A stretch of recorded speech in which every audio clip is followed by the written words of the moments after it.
कल प्रधानमंत्री जी ने अपने भाषण में विपक्ष के बारे में बोला था कि विपक्ष आंदोलन की बात कर रहा है,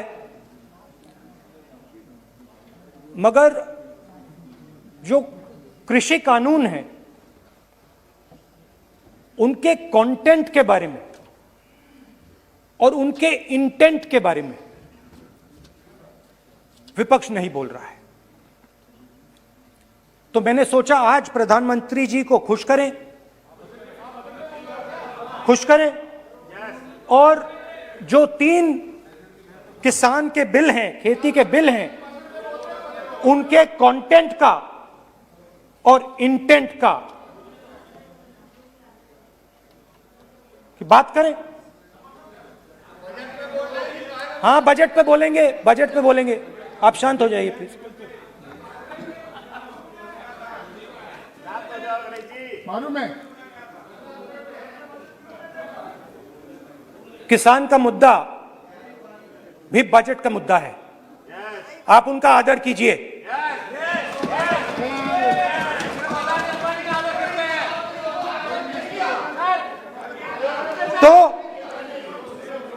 तो बात है कि इन 3 कानूनों का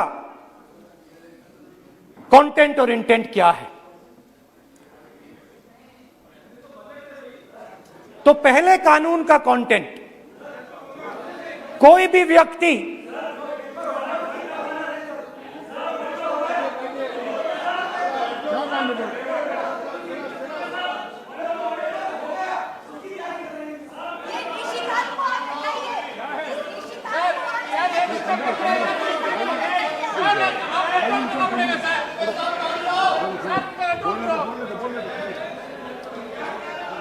तो पहले कानून का कंटेंट क्या है?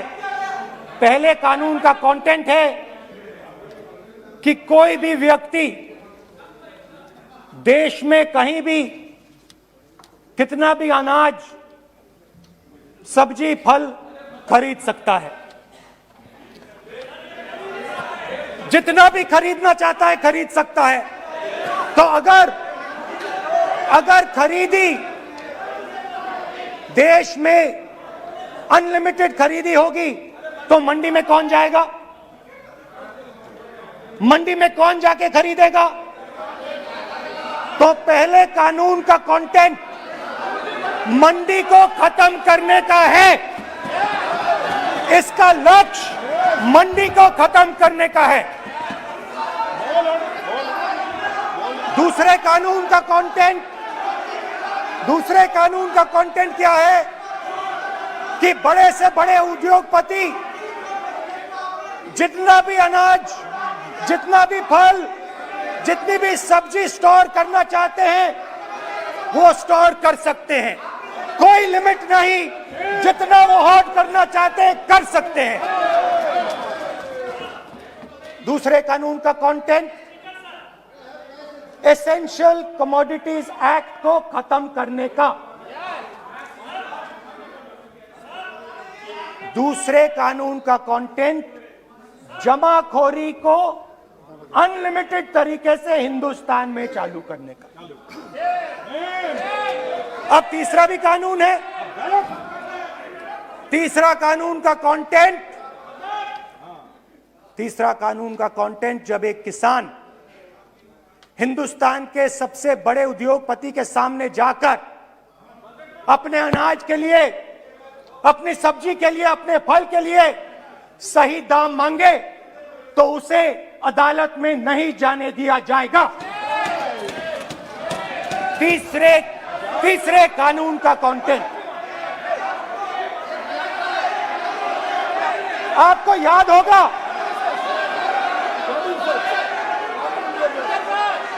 स्पीकर सर,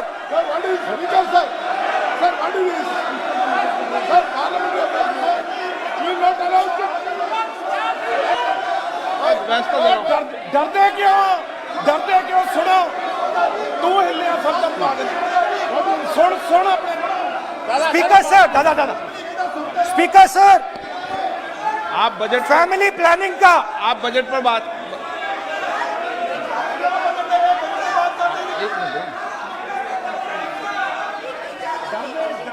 आप सर, सालों पहले फैमिली प्लानिंग का एक नारा था, आपको याद होगा, हम दो हमारे दो। अब मैं इंटेंट की बात करता हूं, कानून के इंटेंट की बात। आज क्या हो रहा है, जैसे कोरोना दूसरे रूप में आता है, वैसे ही ये नारा दूसरे रूप में आया है। आज इस देश को 4 लोग चलाते हैं।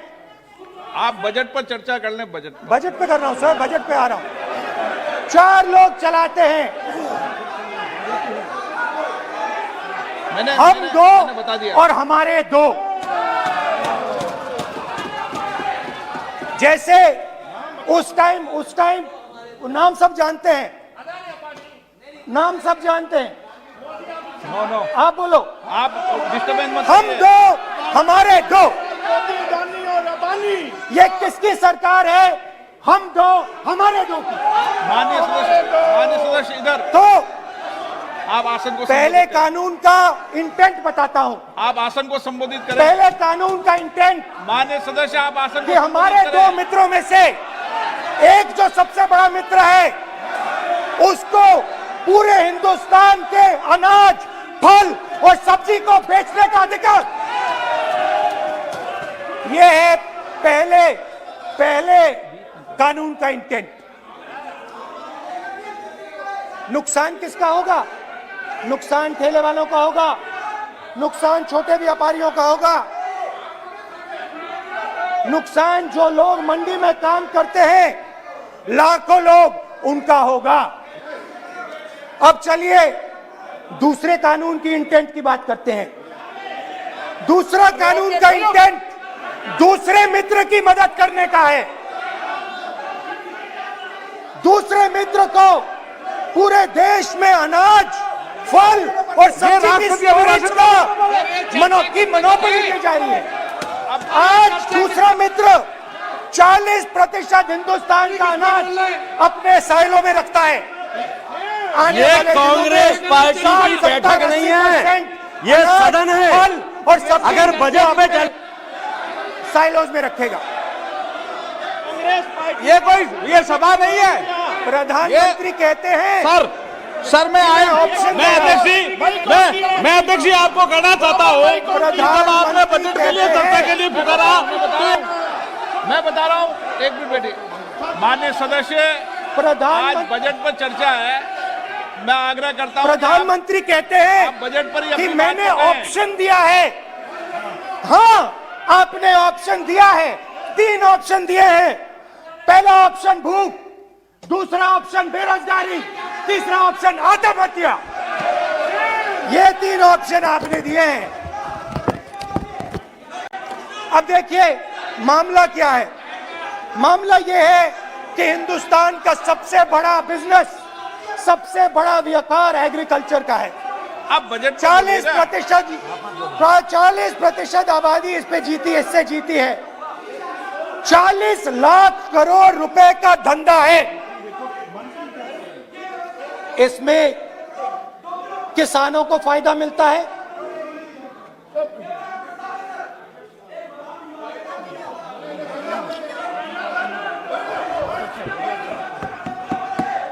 तो दूसरे कानून का थोड़ा मैं इंटेंट समझा देता हूं।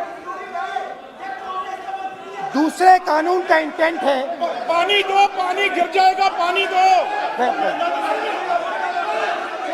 दूसरे कानून का इंटेंट है कि एक व्यक्ति को आप पूरे देश के अनाज की स्टोरिंग की मोनोपोली दे दो, और जब किसान अपने अनाज के लिए सही दाम मांगने जाएगा, तो जिसके पास स्टोरेज की मोनोपोली होगी वो मार्केट में अनाज डालेगा और किसान से कम पैसे में खरीद करेगा।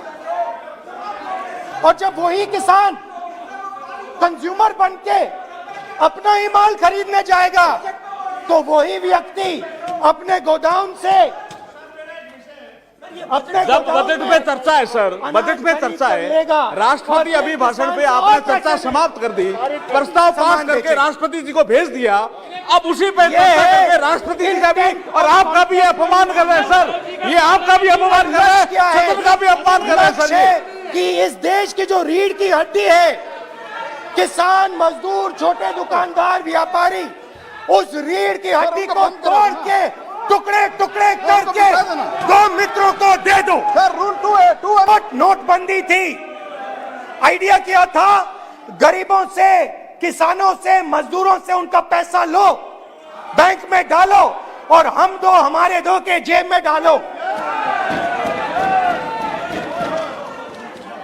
स्मॉल मीडियम सेक्टर को खत्म कर दिया, किसानों को बर्बाद कर दिया। वहां नहीं रुके, फिर गए जीएसटी, गब्बर सिंह टैक्स, 5 अलग अलग टैक्स, और फिर से उन्हीं बेचारों पर आक्रमण, उन्हीं किसानों पर, उन्हीं मजदूरों पर, उन्हीं व्यापारियों पर आक्रमण।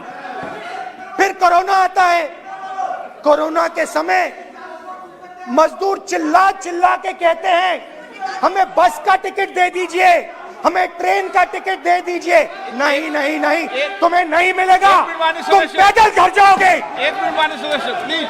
मगर टैक्स माफ जरूर होगा, माननीय सदस्य जरूर होगा। माननीय सदस्य 5-10 उद्योगपतियों का टैक्स माननीय होगा। सदस्य माननीय सदस्य तो पहले नोटबंदी, फिर जीएसटी, फिर कोरोना के समय उन्हीं 4-5-10 लोगों को पूरा का पूरा कर्जा माफ, 10 लाख करोड़ रुपए जो भी था कर्जा माफ। हिंदुस्तान का रोजगार का जो सिस्टम है, जो स्मॉल एंड मीडियम इंडस्ट्री है, वो खत्म हो गई। आज ये देश रोजगार नहीं पैदा कर सकता है, सीधी सी बात।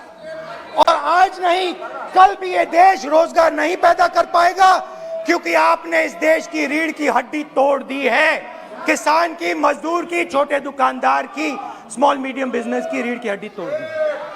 ये किसानों का आंदोलन नहीं है, आपको बात अभी समझ नहीं आई है।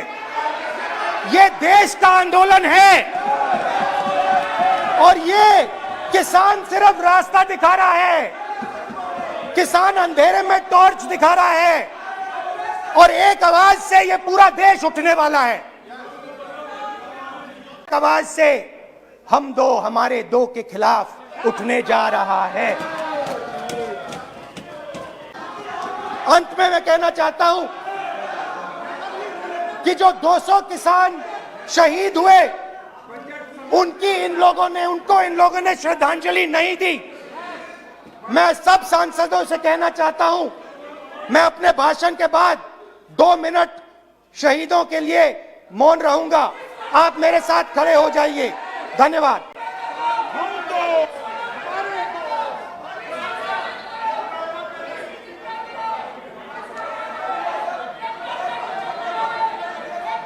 एक मिनट, आप बैठो,